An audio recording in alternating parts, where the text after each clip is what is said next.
بسم اللہ الرحمن الرحیم۔ دوستو، کسی بھی ظالم کا اگر آپ کے دل میں خوف ہے، کوئی ڈر ہے، تو بہت ہی کمال کا عمل آپ کو بتانے والا ہوں۔ انشاءاللہ اللہ کے فضل و کرم سے جب آپ یہ وظیفہ، یہ عمل پڑھ لیتے ہیں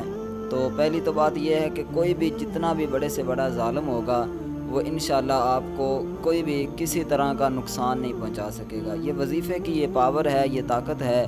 کہ انشاءاللہ یہ وظیفہ پڑھنے کے بعد وہ چاہے جتنی مرضی کوشش کر لے، انشاءاللہ آپ ان کے جتنے بھی وار ہوں گے وہ ناکام ہو جائیں گے اور انشاءاللہ آپ کو کوئی بھی کسی طرح کا نقصان نہیں پہنچے گا۔ اور دوسری بات یہ کہ اگر آپ کے دل میں کوئی خوف ہے، کوئی ڈر ہے،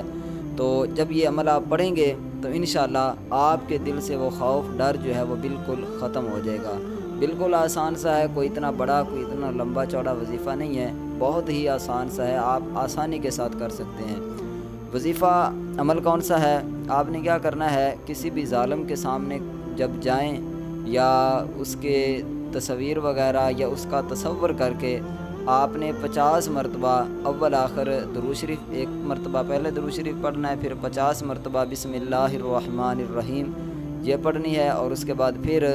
درود شریف پڑھنا ہے، ٹھیک ہے؟ یعنی اول آخر درود شریف اور 50 مرتبہ بسم اللہ الرحمن الرحیم یہ پڑھنی ہے۔ جب یہ پڑھ لیں گے تو انشاءاللہ اللہ کے فضل و کرم سے جب آپ یہ پڑھ کر اس کی تصویر پر یا اس کی طرف تصور میں آپ جو ہے نا ایسے سمجھے کہ جس طرح اس پر آپ پھونک مار رہے ہیں، یا اگر آپ کے وہ سامنے ہے تو اس پر پھونک مار دیں، تو انشاءاللہ اللہ کے فضل و کرم سے وہ جتنی بھی کوشش کر لے، جس طرح کے بھی وار کر لے، انشاءاللہ آپ ان کے ہر